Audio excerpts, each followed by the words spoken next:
శ్రీమాత్రే నమ. జై గురు దత్తాత్రేయ నమ.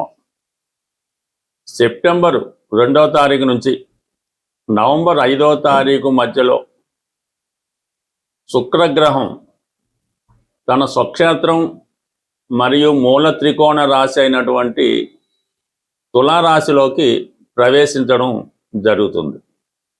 సుమారు 65 రోజుల పాటు, ఎక్కువ రోజుల పాటు సుదీర్ఘంగా తులారాశిలో సంచరించడం జరుగుతుంది.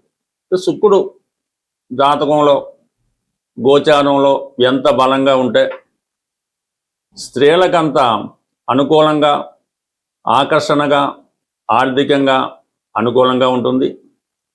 ఎక్కువ శుభకార్యాలు జరుగుతూ ఉంటాయి.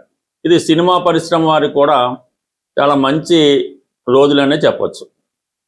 అయితే ఇదే శుక్రుడు అక్టోబర్ 3వ తారీఖున, అంటే తులారాశిలో ఉంటూనే అక్టోబర్ 3వ తారీఖున వక్రగమనం పొందడం జరుగుతుంది. అది నవంబర్ 14 దాకా సుమారు 42 రోజుల పాటు ఈ వక్రగమనంలో ఈ శుక్రుడు మరింత బలవంతుడై ఉంటాడు. శుక్రుడు, గురువు మొదలగు శుభగ్రహాలు వక్రించినప్పుడు ఎక్కువ బలాన్ని కలిగి ఉంటాయి.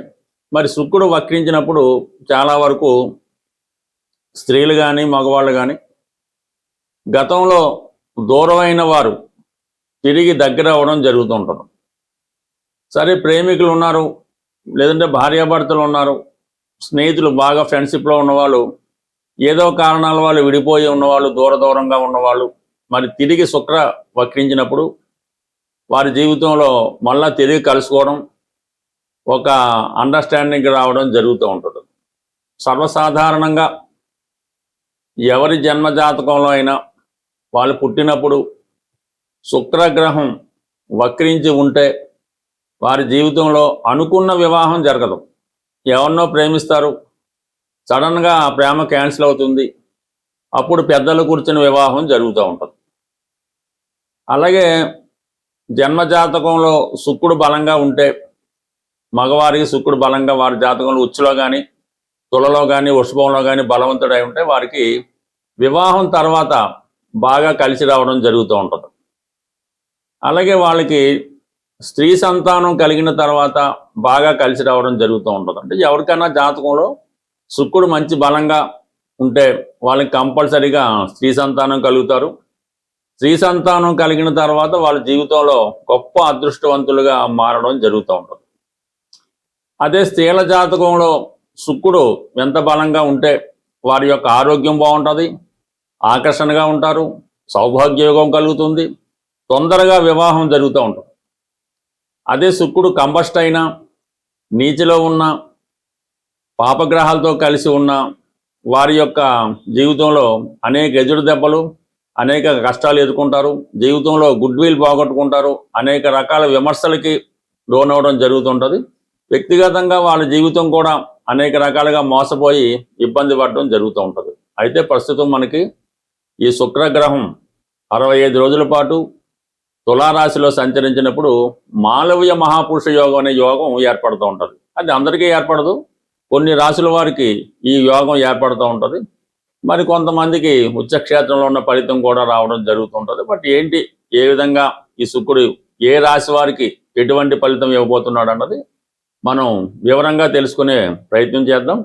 అలాగే శుక్రగ్రహానికి పరిహారం కూడా చేసుకుంటే శుక్రుడు ఏ స్థితిలో ఉన్నా వారి జీవితంలో అనుగ్రహం కలిగి మళ్ళా వారి యొక్క జీవితం చాలా లగ్జరీగా, ఆకర్షణగా, అందంగా ఉండే అవకాశం ఉంటుంది. వృషభ రాశి వారికి శుక్రుడు తులారాశి ప్రవేశంతో, అంటే శుక్రుడికి వృషభ రాశి స్వక్షేత్రం,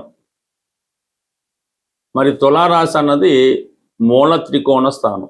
అంటే ఒక విధంగా తులారాశి వారి యొక్క హోదా పెరుగుతుంది. అంటే మీరు ఏ ఉద్యోగంలో ఉన్నా ఉద్యోగపరంగా మీకు ప్రమోషను, హోదా పెరుగుతుంది. అంటే రాజకీయ రంగంలో ఉన్న వాళ్ళకి రాజకీయ పదవి పెరుగుతుంది.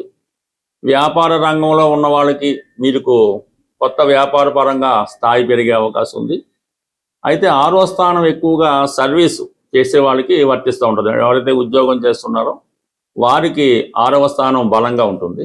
ఇప్పుడు మరి వృషభ రాశి వారికి నిరుద్యోగులు అలాగే క్యాంపస్ సెలక్షన్ కోసం ఎదురు చూస్తున్న వాళ్ళకి కంప్లీట్గా ఈ సమయంలో అంటే మీకు నవంబర్ 5వ తారీఖు లోపల ఉద్యోగ ప్రయత్నాలు చాలా వరకు ఫలించే అవకాశం ఉన్నది.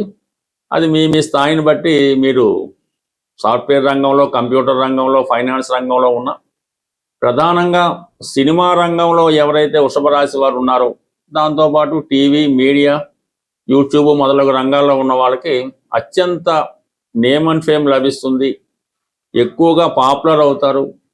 అలాగే మీ ఆదాయం కూడా చాలా వరకు పెరిగే అవకాశం ఉన్నది.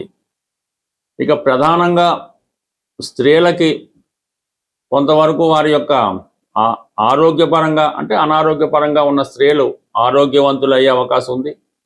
కొత్తగా మీరు ఏదైనా వృత్తిలో ప్రవేశించాలనుకుంటే అంటే శుక్రుడికి సంబంధించినవి ఏంటంటే సినిమా ఫీల్డు, ఈ మేకప్, బోటిక్ మొదలగువి, ఈ పట్టు వస్త్రాలు, టైలరింగు, సాంప్రదాయ వృత్తుల్లో ఉన్నవాళ్ళు ఏ విధంగా అయినా సరే, నగల వ్యాపారస్తులు కానీ ఎంటర్టైన్మెంట్ రంగాల్లో ఉన్న వాళ్ళకి కొత్తగా మీరు వృత్తిలో ప్రవేశించాలనుకునే స్త్రీలకి చాలా అనుకూలత ఏర్పడుతుంది.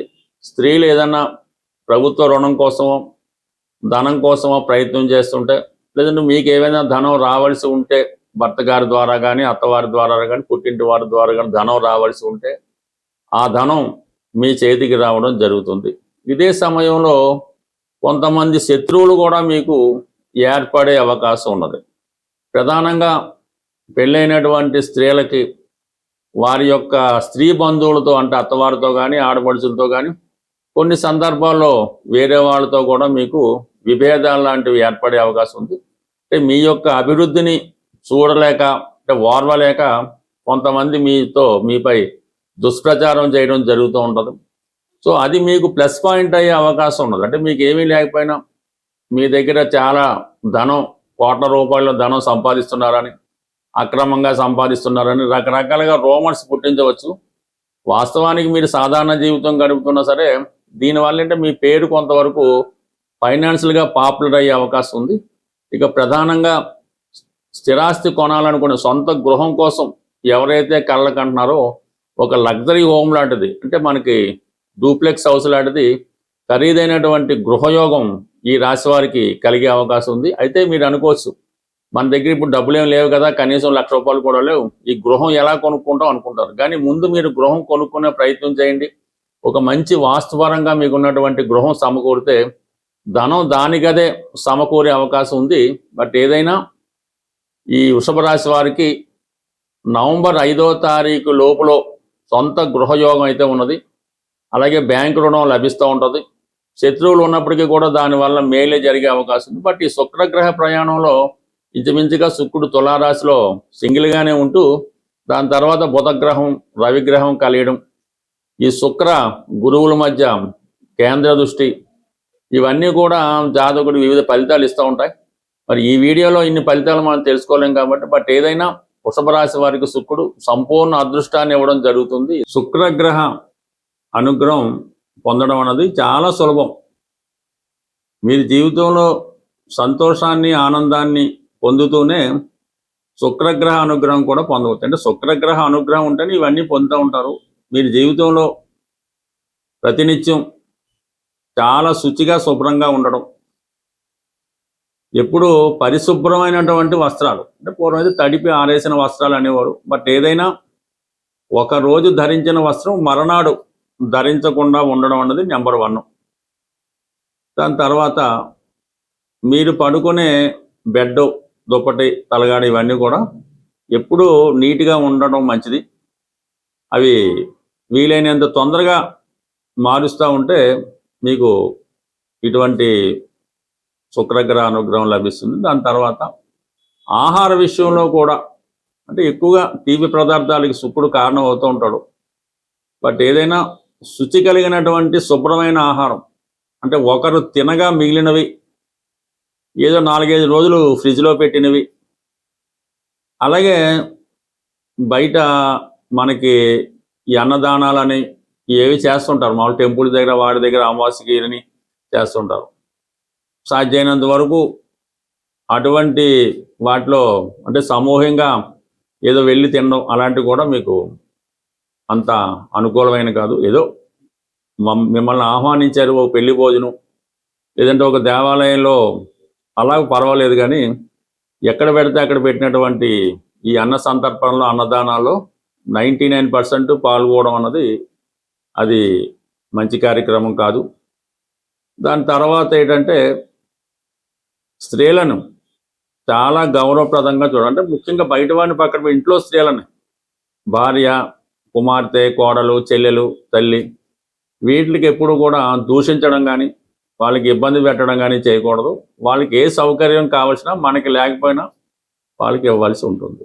ఇంకా ప్రధానంగా స్త్రీలు ఈ నోములు, వ్రతాలు, గౌరీ వ్రతం అని, ఈ కార్తీక మాసం, వరలక్ష్మి వ్రతం, ఎక్కువగా ఈ నోములు, వ్రతాలు చేయడం వల్ల మంచిది. బట్ అవకాశం ఉన్నవాళ్ళు, కొద్దిగా టైం వెచ్చించిన వాళ్ళు శ్రీ సూక్తం, కనకదార స్తోత్రం, లలితా సహస్రనామం ఇవన్నీ కూడా పారాయణ చేయవలసి ఉంటుంది.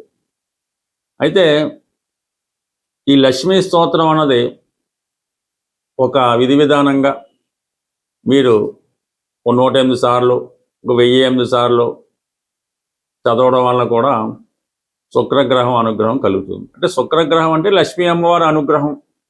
లక్ష్మీ అమ్మవారి అనుగ్రహం కావాలంటే ముందు ఈ శ్రీ సూక్తం, లక్ష్మీ స్తోత్రం కన్నా విష్ణు సహస్రనామాన్ని వినటం కానీ చదవటం కానీ చేయవలసి ఉంటుంది.